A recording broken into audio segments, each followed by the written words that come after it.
عمران خان کی جو ہمشیرہ ہیں ڈاکٹر عظمیٰ خان، ان کے ساتھ ایک حادثہ ہوا تھا کہ وہ نماز جمعہ کے لیے جا رہے تھے تو ان کی گاڑی کو کسی پروٹوکول کی سرکاری گاڑی نے ٹکر مار دی.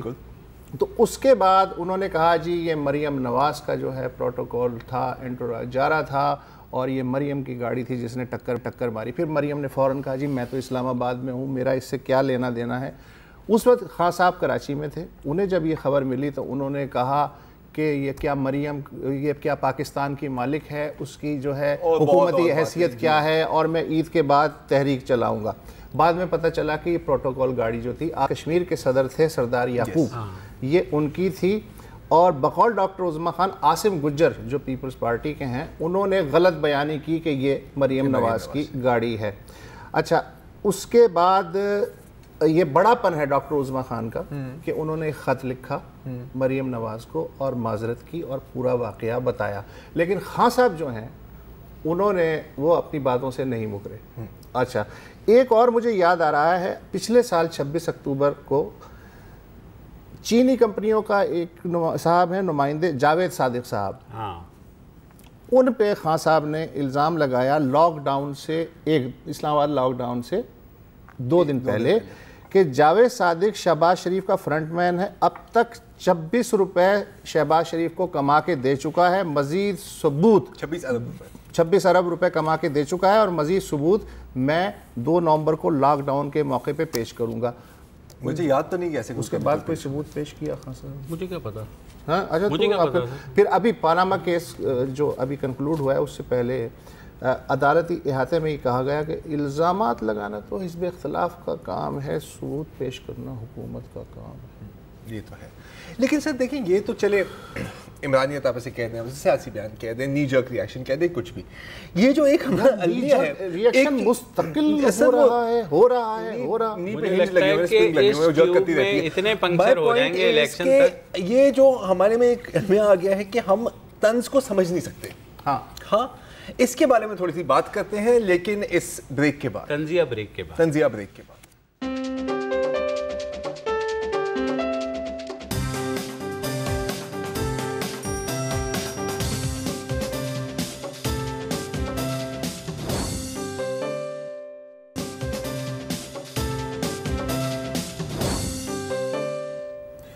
Welcome back. وقفے سے پہلے زرار کھوڑوں نے پوچھا تھا کہ آخر کیا وجہ ہے کہ اوپر سے نیچے تک ہم طنز اور مزاح کو سنجیدگی سے فرق کرنے میں اور اپریشیٹ کرنے کی صلاحیت سے محروم ہو چکے ہیں. میں آپ کے سوال کا تھوڑی دیر میں جواب دوں گا.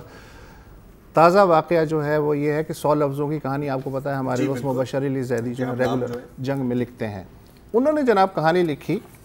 میں ایک بڑے پولیس افسر کے پاس بیٹھا تھا، ایک غریب شاعر وہاں آیا، میرا نام علی اکبر ناطق ہے، میرے بہنوئی نے میری بہن کا بیمہ کروایا، پھر اسے قتل کر دیا گیا. دیپال پور میں پرچہ درج ہوا لیکن اے ایس پی رشوت کھا کے کیس خراب کر رہا ہے. یہ سن کر بڑے افسر کو غصہ آ گیا، اے ایس پی کی اب خیر نہیں، آپ جائیں میں کچھ کرتا ہوں. ناطق چلا گیا. میں نے پوچھا آپ کیا کریں گے؟ بڑے افسر نے کہا اکیلے مال ہڑپ کرنے والے اے ایس پی سے اپنا حصہ وصول کروں گا.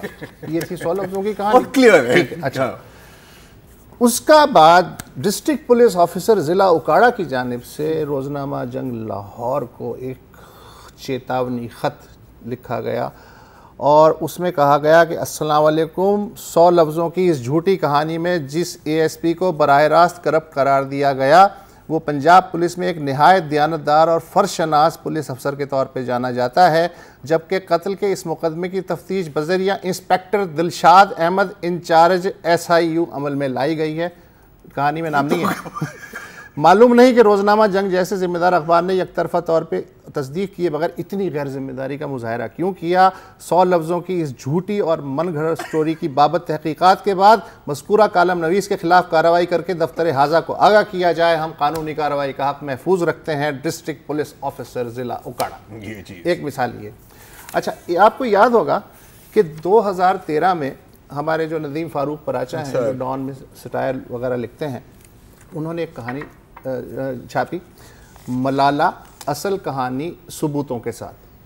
پہلی لائن یہ تھی یہ مضمون تنزیہ اور افسانوی ہے, اس میں کوئی واقعہ حقیقی نہیں ہے. اچھا یہ بعد میں لگی تھی, آپ کو یہ بتا دوں, اس کی میں سٹوری آپ کو بتاتا ہوں, پہلے آپ بتائیں. اس کی سمری یہ تھی کہ ملالہ سوات میں پیدا نہیں ہوئی. سوات کے ڈاکٹر امتیاز علی خان زئی نے ہماری انویسٹیگیٹو ٹیم کو بتایا کہ کان کا میل جمع کرنا ان کا مشغلہ ہے. یہ بھی چل رہی ہے تصویر. ڈی این اے بتاتا ہے کہ ملالہ کاکیشین ہے اور شاید پولینڈ سے اس کا تعلق ہے.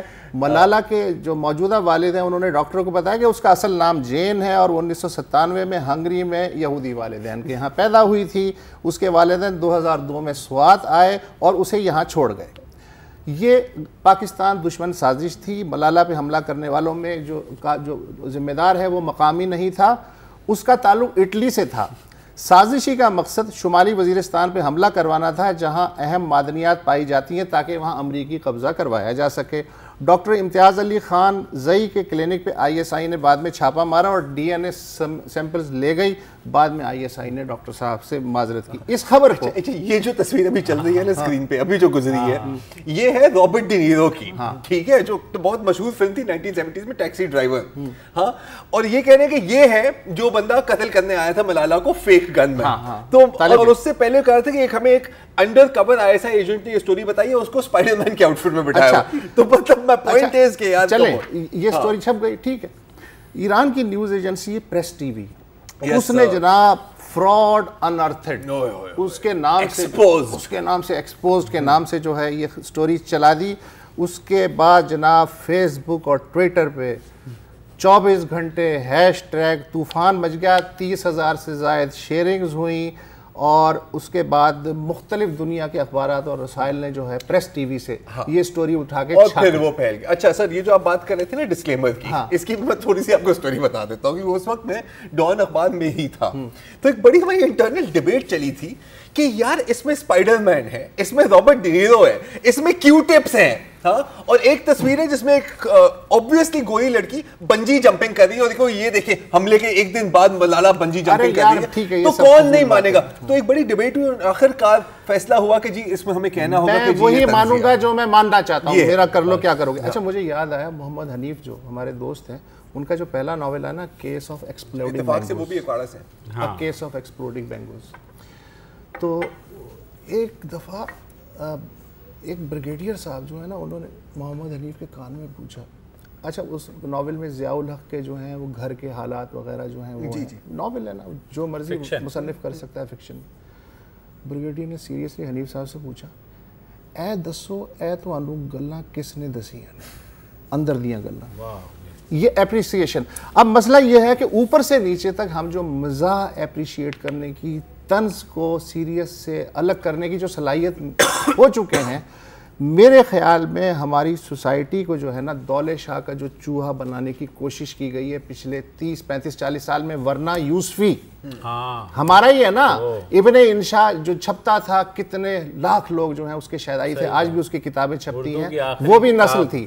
اب جو ہے وہ رواج جو ہے ختم ہو چکا ہے, چونکہ خوف ہے, بے یقینی ہے, کم علمی نے گھیرا ہوا ہے, اور ہمیں پتہ نہیں چلتا کہ یار یہ بات جو ہے یہ کس درجے میں آتی ہے, کہیں کوئی جان کے لالے نہ پڑ جائے. تو اس حص نے ہم سے مزاح اور طنز کو اپریشیٹ کرنے کی صلاحیت ہی چھین لی. میرے خیال ہے خوف کا ایلیمنٹ اس میں تھوڑا کم ہے. اس میں ہے کیا کہ ہم وہ چیز مانتے ہیں جو ہم ماننا چاہتے ہیں, ٹھیک ہے. اب جو لوگ پہلے سے جنہوں نے فیصلہ کر لیا تھا کہ جی یہ ملالہ والا سارا ڈرامہ ہے, ہاں, تو وہ یہ دیکھیں گے تو وہ تو ایک دم اس کے اوپر جھپٹ کہیں گے نا کہ یار یہ دیکھو وہ ڈان میں چھپا ہے یار, یہ لوگوں نے یہ کہا تھا کہ ڈان میں چھپا ہے. جو معاشرے میں ایک دوسرے کی بات سننے سمجھنے کی جو پیشنس لیول کم ہوا ہے, اب ہم, آپ نے دیکھا ہوگا اکثر بات کاٹ دیتے ہیں یا فوراً جواب دے دیتے ہیں. جی آپ کو کیا بات ہے, میں بتاتا ہوں. ایبسولوٹزم. یہ جو ہے نا, آپ بجائے آپ اپنے گراسپ کرنے کے اس چیز کو, اور اس کے بعد بولیں, آپ جو ہے فوراً کوشش کرتے ہیں کہ کوئی ری ایکشن دے دو. مسئلہ یہ کہ اس وقت تم جو بات کر رہے ہو میں سن نہیں رہا ہوں, میں اب اس تمہاری بات کا جواب سوچ رہا ہوں. آپ سمجھنے کے لیے نہیں سن رہے, آپ ریسپونڈ کرنے کے لیے. تو پھر نہیں منافی ہوگا بھائی کہ کوئی ایک بات کرو میں اس کو پکڑتا ہوں, اس پہ یہی ہے. تو وقفہ لے لیجئے بھائی, کتنی باتیں کریں گے اس موضوع پہ.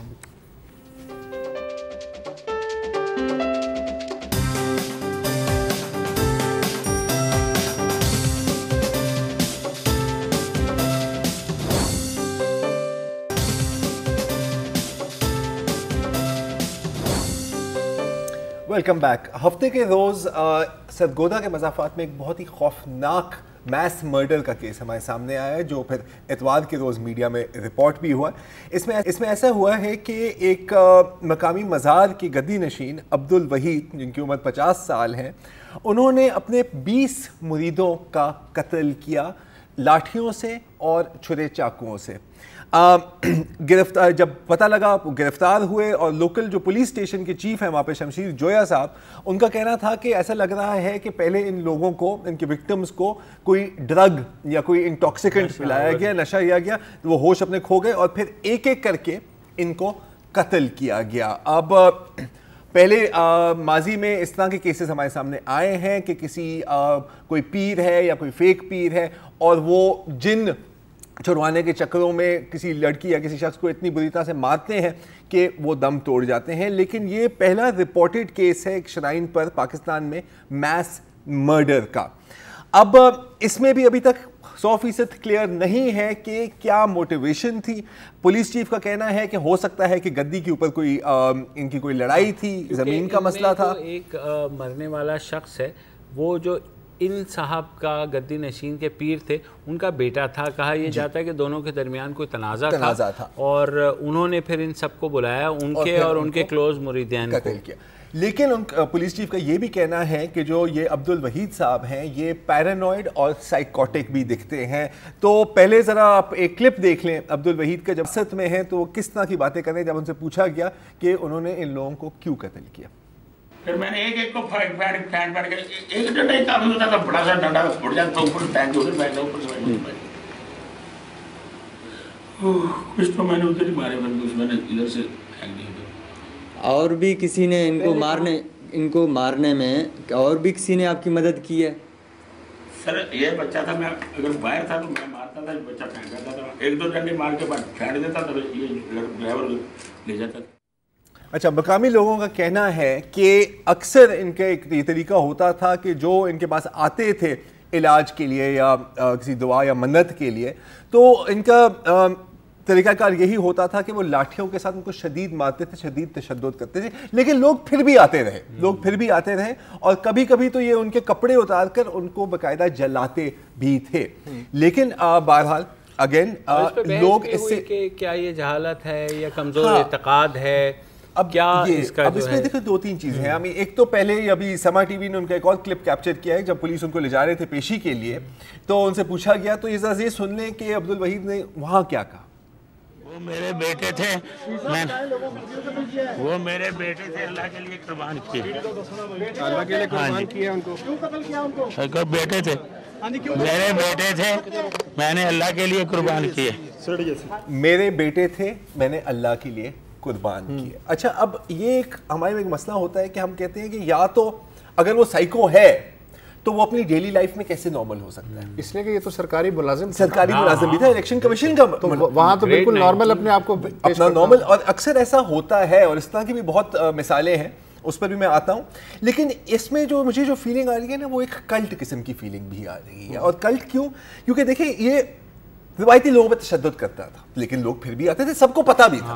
ہو سکتا ہے پہلے بھی وہ قتل کیے ہوں جو ڈھکے چھپے رہے, کیونکہ ایک دم بندہ ایک دن اٹھ کے 20 قتل نہیں کرتا. یہ بھی جو ہے کھیت کے اندر دبا چکے تھے وہ جو بعد میں وہ بھی, تو اللہ جانتے ہیں انہوں نے کتنے اور کیے ہیں. اب اس سے مجھے ایک اور کیس یاد آتا ہے 1984 میں, اگر ہم کلٹ فالوئنگ کی بات کریں, کیونکہ دیکھیں یہ اگر سائیکو ہے, اس کے جو دوست ہیں اور اس کی جو مطلب جو ہے اکمپلسز ہیں وہ بھی سائیکو ہیں, تو کیا سب لوگ جو اس کے پاس آتے ہیں وہ بھی پاگل ہیں؟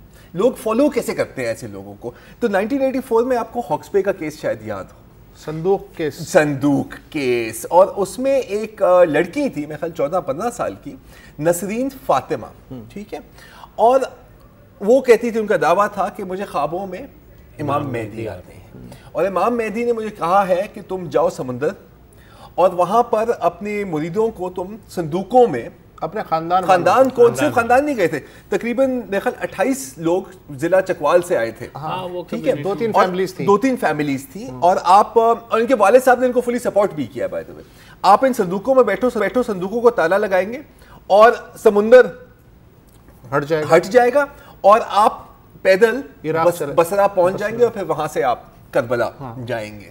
تو سارے 28 لوگوں نے ان کی بات مانی, وہ بیٹھے صندوقوں میں, تالا بھی لگا اور پھر ان صندوقوں کو پانی میں ڈال دیا اور ظاہر ہے کہ سب ڈوب گئے, نسرین فاطمہ بھی ساتھ ڈوب گئی. اچھا, اب کلٹس کا جو فینومینون ہے یہ گلوبل فینومینون ہے, تو اس کی جو سب سے جو خوف مثال ہے وہ ہے جونز ٹاؤن. آپ نے جونز ٹاؤن کا سنا ہوگا, گیانا میں 1978. ایک تھے ریورنڈ جم جونز, ٹھیک ہے, اور ان دنوں میں امریکہ میں یہ بہت ریلیجس کلٹس کا بھی ایک فیشن شروع ہو گیا تھا. تو انہوں نے کہا کہ ہم ایک جنت بنائیں گے زمین پر, اور امریکہ میں ہم نہیں بنا سکتے, تو جنوبی امریکہ کے ملک گیانا میں گئے. وہاں پر ایک باقاعدہ ایک کمپاؤنڈ بنایا اور کہ بھائی سب لوگ یہاں آئیں اور یہاں پر ہم ہیون آن ارتھ بنائیں گے, یوٹوپیا بنائیں گے. لیکن پھر میڈیا کے ذریعے خبریں آتی رہیں کہ بھئی وہاں پہ تشدد ہو رہا ہے, وہاں پہ فائنینشیل سکیمز بھی ہو رہے ہیں, کیونکہ وہ ان لوگوں کے پیسے بھی لے لیتے تھے. تو سائیکو بھی ہے ایک جگہ, لیکن پریکٹیکل سائیکو بھی ہے, ٹھیک ہے.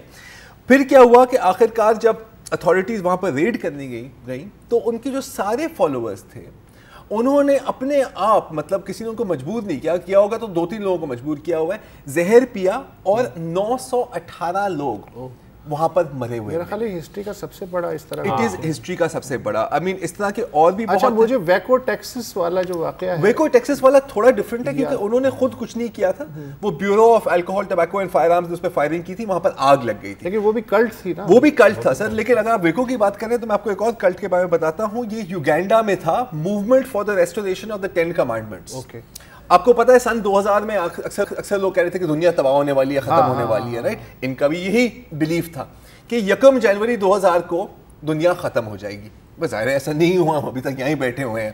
تو ان لوگوں نے ایک بڑا ایک فنکشن کیا تھا کہ آج دنیا تباہ ہو جائے گی, نہیں ہوئی. پھر انہوں نے کہا کہ نہیں, وہ اصل میں ہمارا حساب غلط ہو گیا تھا, 17 مارچ 2000 کو دنیا تباہ ہو جائے گی. اور آپ آئے ہماری چرچ میں سب لوگ آئے, کوئی تقریباً 200-250 لوگ. وہاں پر ایک دھماکہ ہوا, آگ لگی اور وہ سب مر گئے. پہلے لوگ سمجھتے تھے کہ ایکسیڈنٹ ہے, لیکن پھر پتہ لگا کہ یہ جان بوجھ کے لگائی گئی. پھر لوگوں نے سمجھا کہ یہ خودکشی کی ہے ان سب نے, لیکن جب آٹوپسی ہوئی تو پتہ لگا کہ کچھ لوگوں کو چھرا بھی مارا گیا تھا, کچھ لوگوں کو گولی بھی ماری گئی تھی. تو یہ کلٹ لیڈرز اپنے آپ کو کور کرنے کے لیے کچھ بھی کر سکتے ہیں. ایک اور اس طرح کا تھا 1970s میں, 1997 میں ایک کیس ہوا تھا ہیونز گیٹ کا, اور یہ سب کوئی 50-60 لوگ تھے, وہ ویب ڈیولپمنٹ کرتے تھے, آن لائن ویب ڈیولپمنٹ کرتے تھے, پڑھے لکھے لوگ تھے, سب پڑھے لکھے لوگ. لیکن ان کی بلیف یہ تھی کہ 1997 26 مارچ 1997 کو ایک اڑن تشریح آئے گی دنیا کے اوپر اور وہ ہمیں جنت لے جائے گی, لیکن ہم اس جسم میں جنت نہیں جا سکتے, تو ہمیں خودکشی کرنی ہوگی اور ہماری روح جنت جائے گی. تو یہی ہوا کہ پورے کے پورے 40 ممبرز نے اپنے آپ کو قتل کر لیا. 16 ٹیمپل کلٹ بھی تھا ایک فرانس میں, وہاں پر بھی ایسا ہی تھا کہ پہلے وہ جا کے ایک بچے کو انہوں نے قتل کیا ووڈن سٹیک کے ساتھ کہ یہ دجال پیدا ہو گیا ہے, اور پھر یورپ کے ڈفرینٹ علاقوں میں مزید مرڈرز کی, اور پھر میس سویسائڈ بھی. یورپین ہسٹری میں بھی ہے کہ وہ جادوگرنی قرار دے کر کے مارتے تھے. ایک کیا اس کی ایک شکل یہ بھی ہو سکتی ہے کہ ایک تو یہ ہے نا کہ جو کلٹ لیڈر ہے اس نے قتل کر دیا, ایک یہ ہے کہ کلٹ لیڈر آپ کو اتنا برین واش کر دے کہ آپ جگہ جگہ جا کے حملے کریں یا اس کی کمانڈ جو ہے وہ فالو کریں اور اس کے مقاصد پورے کریں. سر اوم شنریکیو یاد ہے آپ کو, جاپان میں ایک کلٹ تھا. ہاں, ان کا ایک وہ اندھا تھا, ایک کانا تھا وہ, اور اس کے فالوورز نے ٹوکیو سب وے اسٹیشن پر سیرن نرو گیس کا اٹیک بھی کیا تھا. تو یہ بھی ایک ہوتا ہے کہ داعش کو ہم کلٹ کہہ سکتے ہیں, آئی تھنک داعش کو بھی ہم ایک کلٹ کہہ سکتے ہیں. اور دوسری بات یہ ہے نا کہ ابھی ہم نے پہلے بات کی تھی اس لیے کہ ان کو ایک خاص فریم ورک میں تیار کیا جاتا ہے. یس, اور دیکھیں اگر آپ سائیکو ہیں فرض کریں نا, اگر آپ کو پسند ہے, اور دیکھو یہ بندہ تو یہ جو عبدل ہیں وحید, یہ تو ایک سیڈسٹ بھی تھا نا, اس کو مزہ آتا تھا لوگوں کو مارنے میں, تشدد کرنے میں. اگر آپ سائیکو ہیں اور آپ سیڈسٹ ہیں آج کل, اور آپ مشرق وسطیٰ میں ہیں, آپ سے داعش میں نوکری سے بہتر آپ کو کوئی کام مل سکتا ہے. مطلب پنجرے میں بند کرنا اور پیٹرول سے جلا دینا, تو یہ یا 10 منزلیں عمارت سے نیچے پھینک دینا عام بندہ تو نہیں کر سکتا نا. اور ہو سکتا, لیکن اب سارے کے سارے تو پاگل نہیں ہیں.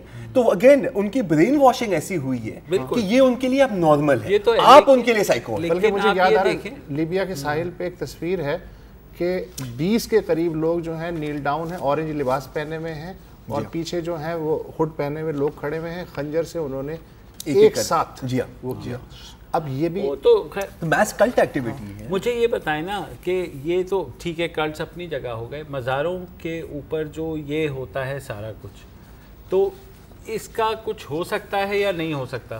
اس کا کچھ نہیں ہو سکتا. اس کی وجہ یہ ہے کہ اس ملک میں اگر مجھے کوئی مسئلہ ہے نفسیاتی طور پہ، میں کس کے پاس جاؤں؟ یہ چیز 18 سے 20 کروڑ کی آبادی ہے اور اس ملک میں کوالیفائڈ جو فیسلٹی ہے سائیکولوجی کی یا سائیکیٹری کی وہ شاید 10-12 بڑے ہسپتالوں میں ہوگی. 750 سے زیادہ چھوٹے بڑے سائیکیٹرسٹ یا سائیکولوجسٹ نہیں ہیں اس ملک میں. تو یہ باقی جو چیزیں وہ پھر ایکسپلائٹ کرنے والے وہاں موجود ہیں، ان کو سہارا چاہیے. بعض لوگ پھر اس کو اس طرح ہیپناٹائز کر لیتے ہیں کہ اس کے نتیجے میں اس طرح کے المناک واقعات جنم لیتے ہیں. اور اس میں ایک اور بات بھی یہی ہے نا کہ اتنا ایک ٹیبو ہے ذہنی مرض پر کہ لوگ یہ زیادہ آسان سمجھتے ہیں کہنا کہ جی اس پر جن چڑھ گیا ہے، بجائے اس کے کہ اس پر کوئی ذہنی دباؤ ہے یا یہ مینٹلی. حالانکہ 90% آج کے دور میں 90% جو ذہنی بیماریاں ان کا علاج ممکن ہے. پہلے ایسا نہیں ہوتا تھا، لیکن لوگوں کو یا خبر نہیں ہے یا وہ یقین نہیں کرتے، یا اگر یقین کرتے بھی ہیں تو ان کو کوئی اچھا سائیکیٹرسٹ نہیں ملتا. ابھی مجھے ہمارے یہیں پہ ٹرانسپورٹ سیکشن میں ہوتے ہیں وہ صاحب، وہ گئے تھے ٹھٹا. انہوں نے مجھے بتایا کہ 3 بابا ہیں وہاں، ایک جلالی بابا ہیں، ایک مسکین بابا ہیں، اور وہ بالکل تھوڑے تھوڑے فاصلے پہ، اور وہ یہ کرتے ہیں کہ جی عورتوں اور بچوں کو جن پر ان کے گھر والوں کو شک ہوتا ہے کہ ان پہ جن آیا ہوا ہے، تو ان کو وہ گرمی میں قلع بازیاں کھلواتے ہیں وہاں، سمر سالٹس، اور بچوں کو بھی. اور وہ کہتے ہیں کہ جناب یہ ان کو سمر سالٹ وہ کریں، اور اس کے بعد وہ جب بے حال ہو کے گر جاتے ہیں تو وہ انہیں کہتے ہیں کہ یہ دیکھیں اب یہاں سے ہم اس کا جن نکالیں گے. تو یہ چیزیں ہمیں لوگوں کو دیکھنی چاہیے کہ بھئی ایبٹ آباد کی چھڑی بابا یاد آ رہے ہیں جنہیں ہیلی کاپٹر کی سیر کروائی گئی تھی. ایک بریک لے لیجیے.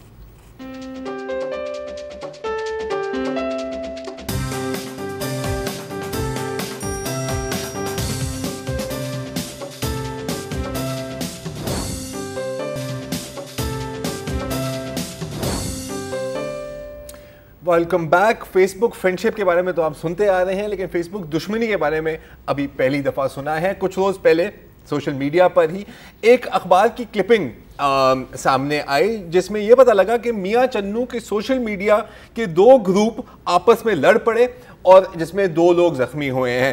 اس میں اس رپورٹ کے مطابق ایک گروپ کا نام ہے 555 گروپ اور دوسرے کا نام ہے 786 گروپ. 786 جی ہاں، بسم اللہ گروپ آپ کہہ سکتے ہیں، اور جن کے فیس بک پر کافی پھڈے چلتے رہتے تھے، اور آخرکار وہ دونوں تنگ آ گئے تو لوکل بائی پاس کے نزدیک وہ ملے. دونوں گروپ اسلحہ لائے اور تبادلہ فائرنگ بھی ہوئی اور 2 لوگ زخمی بھی ہو گئے. تبادلہ خیالات ہوا، یہ بھی ہوا. آپ اب یہ بھی سمجھ سکتے ہیں، کسی نے لائک کیا، کسی نے پوک کیا. میں وہی کہہ رہا تھا کہ پوک بٹن ویسے دبا دے ایک دوسرے کو کر کے کیا، لیکن وہ اس سے بندہ مرتا نہیں ہے نا. کیا ہوا پھر؟ تو پھر یہ نیو نیٹ ورک پر بھی یہ خبر آئی ہے. میں آپ کو یہ بتاتا چلوں کہ اس کی ہم تصدیق نہیں کر سکے ہیں اب تک. کچھ فیس بک پوسٹ بھی ہیں جیسے یہ والی، لیکن یہ ہم آپ کو دکھا نہیں رہے کیونکہ اگین اس کی بھی ہم تصدیق نہیں کر سکے. تو اگر تصدیق نہیں کر سکے تو اس میں ہم بات کیوں کر رہے ہیں؟ ٹھیک ہے، کیونکہ مجھے ایک بہانہ چاہیے تھا آصف اور مدثر کے بارے میں ایک بار پھر بات کرنے کا. آپ آصف اور مدثر کو جانتے ہیں؟ نہیں. آپ آصف اور مدثر کو نہیں جانتے؟ یار یہ سپٹمبر 2015 کی سب سے بڑی کہانی تھی. ٹھیک ہے کہ فیس بک پر ایک آصف رضا نام کے صاحب نے ایک پوسٹ کیا، friendship ended with Mudassar, now Salman is my best friend. وہ صاحب آپ نے کبھی نہیں دیکھا؟ دیکھ سکیں مڑ کے دیکھیں. اب تو دیواروں پہ لکھتے تھے، اسکرین کی طرف دیکھ لیں نا، اسکرین کی طرف دیکھ لیں. یہ آپ نے کبھی نہیں دیکھا کیا؟ یار یہ اتنا فیمس تھا کہ پورا انٹرنیشنل میڈیا اس کے پیچھے. ایسے نعرے دیواروں پہ لگتے تھے کہ عبد الغفور یہ بھی میری کٹی اور سمی میرا دوست. فیس بک وال بھی دیواری ہے ایک طرح سے، آپ اس کو اسی طرح سمجھ لیں. تو پوائنٹ ہے کہ اس کے بعد پوری انٹرنیشنل میڈیا اور یہ چیز وائرل ہو گئی، اتنی وائرل ہو گئی کہ اس کے اوپر انٹرنیشنل میمز بننے لگ گئے. آپ کو تھوڑی انٹرنیشنل میمز بھی دکھا دیتے ہیں کہ کس طرح کی بنتی تھی. ذرا چلا دیں، یہ دیکھیں. Friendship ended with Hillary, now Donald is my best friend. آپ دیکھیں وہاں پہ کٹ آؤٹ کیا ہوا ہے. Friendship ended with B B Netanyahu, now Iran is my best friend کٹی. یہ ایک تھوڑی سی اب پاکستان سینٹرک آ گئی ہے. Friendship ended with U S A, now China is my best friend. اور نیچے دیکھو جھنڈا کاٹ دیا ہے امریکہ کا جو یار ہے. اور یہ سر آپ کو پسند آئے گی، friendship ended with Trotsky, now Stalin is my best friend. بچپن کی یاد دلا رہا ہوں آپ کو. اینی وے پوائنٹ از کہ ٹھیک ہے کہانی یہاں پر ختم نہیں ہوتی. پھر آخرکار آصف اور مدثر کی صلح بھی ہو گئی. تو اس کے اوپر آصف نے ایک اور فیس بک پوسٹ کی, وہ بھی آپ کو دکھا دیتے ہیں کہ اب ہم سب دوست ہو گئے ہیں. اگر ہم دکھا دیں please, thank you very much. یہ والی نہیں ہے, یہ تو یار یہ غلط والی دکھا دی نا یار, لیکن یہ ان کا میسج تھا کہ اگر کوئی جنگ لڑنی ہے تو محبت کی جنگ لڑو, نہیں تو نہ لڑو. لیکن اینی وے اس کے بعد یہ دیکھو, friendship regained with Mudassir and now we are all best friends. تو اب یہ تینوں بیسٹ فرینڈس ہیں. اور یہ اتنا پاپولر ہو گیا تھا کہ وائس میگزین نے باقاعدہ اس کا اسکائپ پر انٹرویو کیا کہ سر یہ کیا ہوا اور اب آپ سب دوست بن گئے ہیں and so on and so forth. moral of the story ہے ہی نہیں سر, not all stories have a moral. لیکن میں آپ کو ایک اور سٹوری بتا دیتا ہوں, شاید آپ اس کو اپروو کریں. وہ یہ ہے کہ دیکھیں, دوست وہ ہوتا ہے جو آپ کی ہر خوشی میں شریک ہو. دوست ہوتا نہیں, ہر ہاتھ ملانے والا. جیسے بھی چاہے بڑی خوشی ہو یا چھوٹی خوشی ہو. اور اس کی ایک بہت ہی بہترین مثال ہمارے سامنے آئی ہے اگلے روز کہ ایک شخص نے ایک اخبار میں باقاعدہ ایڈ دیا ہے کہ ہم حافظ وقاص مزمل کو آئی فون 7 پلس خریدنے پر دل کی اتھا گہرائیوں سے مبارکباد دیتے ہیں, اور باقاعدہ وہاں پر ایک لٹی بھی ہوئی ہے. بس اتنی بات یار. میں نے رحیم یار خان شاہی روڈ پہ بینر دیکھا کہ کیا سپورٹران شاہی روڈ دکانداران انجمن چودھری محمد الیاس کو نئی پراڈو خریدنے پہ دل کی گہرائیوں سے مبارکباد دیتے ہیں. بینر پھڑ پڑا, ناٹ بیڈ. اور میں آپ کو ایک وعدہ کرتا ہوں کہ جس دن آپ نیا فون خریدیں گے نا تو ہم بھی آپ کے لیے ایک اشتہار نکالیں گے. آپ دیوار پہ سر ماریں, آپ فیس بک کی وال پہ سر ماریں, کیونکہ وقت ہو گیا ہے ختم. اچھا چلو ٹھیک ہے, تو کل دوبارہ ملیں گے اسی وقت. اجازت دیجیے, اللہ حافظ.